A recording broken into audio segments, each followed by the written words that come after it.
This week at work, I had a fascinating meeting with a company that's making really good inroads in solar energy.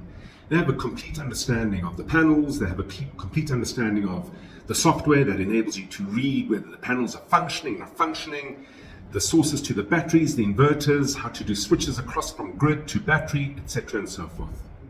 And what they did, especially during the early years, as there was slow adoption to solar, is that they decided they were going to serve anyone and everyone with regard to anything and everything solar.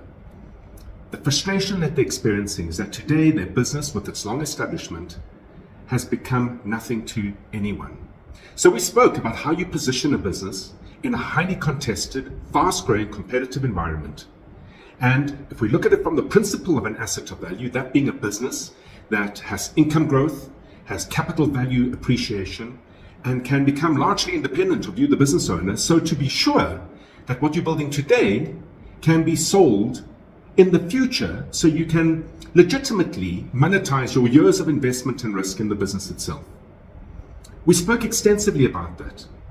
And what they kept on referring to that gave them distinction was their years of experience in the industry, the fantastic products they have, their deep supply chain, the terms they were getting from suppliers, their ability to keep ahead and up to date and slightly in front, in fact, of the technologies that are rapidly evolving around solar.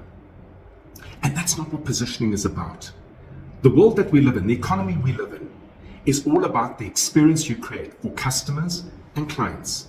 It starts with understanding who you serve so that you can appreciate deeply, profoundly, how the problems come about for them that your products and services can solve, and how to create a commercial experience. In other words, how you market to them so they can learn about you, how you sell to them so the engagement process builds trust and confidence, how you service them so you can fulfill your promises, how you administer them to create the ideal client experience. And here's where the challenge comes. It has nothing to do with the products or services you have to offer. It has everything to understanding who you serve.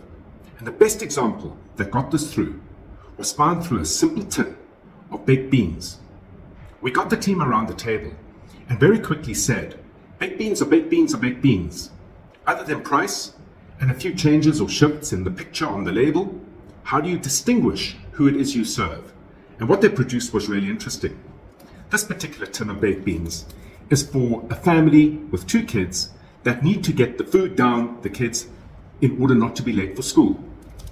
This one over here was aimed at a small tuck shop or a restaurant where there's a deal on price. And this one over here was really centered and focused on healthy consumers. The last example was that for high energy athletes. The labels themselves spoke to the needs, wants, and the experience of each segment. And that is how you position a business. Your beans are your beans, and everyone out there has equally good beans.